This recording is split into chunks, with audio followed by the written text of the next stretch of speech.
جی، میری YouTube family السلام علیکم۔ میرم ناصر اپنی چھوٹی چھوٹی باتوں کے ساتھ آپ کی خدمت میں حاضر ہے۔ آج ایک بہت چھوٹی سی بات میرے ذہن میں آئی کہ آپ کو پتہ ہے کہ کسی بھی ملک کا جو ایک کلچر ہوتا ہے، تہذیب ہوتی ہے، ویلیوز ہوتی ہیں، اقدار ہوتی ہے، ان کی بڑی امپورٹنس ہوتی ہے، اور اس کی ویسے بھی بڑی امپورٹنس ہے۔ باقاعدہ یونیورسٹیز میں آرکیالوجی کا سبجیکٹ پڑھایا جاتا ہے، تو ہم اس چیز سے تو انکار کر ہی نہیں سکتے کہ اس کی کتنی اہمیت ہے۔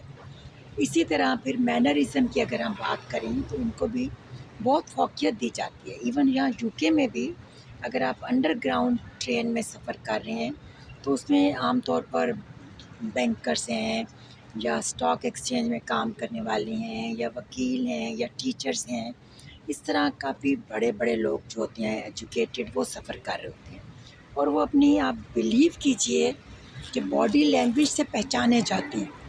اسی طرح آج سے کچھ عرصہ پہلے اگر ہم دیکھیں تو خواتین کے لیے بڑے لمیٹڈ سے پروفیشن تھے کہ یا وہ ٹیچنگ ڈپارٹمنٹ میں جاتی تھیں یا وہ ڈاکٹر بنتی تھیں، لیکن ان کا بڑا ایک رکھ رکھاؤ ہوتا تھا، ایک تہذیب ہوتی تھی، اور وہ پہچانی جاتی تھیں کہ یہ کس پروفیشن سے تعلق رکھتی ہیں۔ ابھی ماشاءاللہ بڑی ترقی ہو گئی ہے، لڑکیاں بچیاں جو ہیں تقریباً ہر پروفیشن میں جا رہی ہیں، ہر پوسٹ پر آ رہی ہیں، اور اسی طرح سے بہت سی ینگ بچیاں جو ہیں وہ پی ایم ایس اور سی ایس ایس کے امتحان کلیئر کر کے اے سی ڈی سی بھی لگ رہی ہیں۔ اب جو لوگ اس طرح پرومیننٹ پلیس پر ہوتے ہیں وہ ایک طرح سے رول ماڈل ہوتے ہیں باقی لوگوں کے لیے۔ تو پچھلے دنوں بھی میں نے ایک ملتان کی کسی تحصیل کی اسسٹنٹ کمشنر صاحبہ کا ایک ویلاگ دیکھا۔ وہ کوئی ہاسپٹل چیک کرنے گئی تھی۔ بہت اچھی بات ہے یہ تو، خیر کہ مطلب سارا دن اپنے پیشہ ورانہ فرائض ادا کرنے کے بعد انہوں نے رات کو بھی وقت نکالا اور وہ گئیں، یہ تو خیر الگ بات ہے۔ مگر میں جو بات کرنا چاہتی ہوں آپ سے وہ یہ ہے کہ ایک ان کی جو باڈی لینگویج تھی، آپ یقین کیجئے کہ اس نے مجھے بڑا مایوس کیا۔ اگر آپ مغرب کی تقلید بھی کرتے ہیں اور آپ برٹش قوم کو بھی دیکھیں تو ان کی بھی ایک بڑی ایک تہذیب، ایک رکھ رکھاؤ، کھانے پینے کے آداب، بیٹھنا کیسے ہے، آفس لینگویج، ہر طرح کی یہ چیزیں جو ہیں اس کو وہ بڑی امپورٹنس دیتے ہیں۔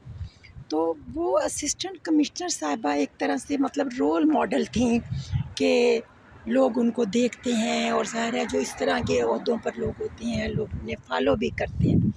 مگر مجھے بلیو می کہ ان کا کھڑے ہونے کا طریقہ، کیونکہ جیسے اب ہم تو پرانے زمانے کے لوگ ہیں، ہم نے تو چال کے ساتھ پڑھا کہ پرتمکنت چال، وقار والی چال، تو ان ساری چیزوں کی بڑی کمی نظر آئی۔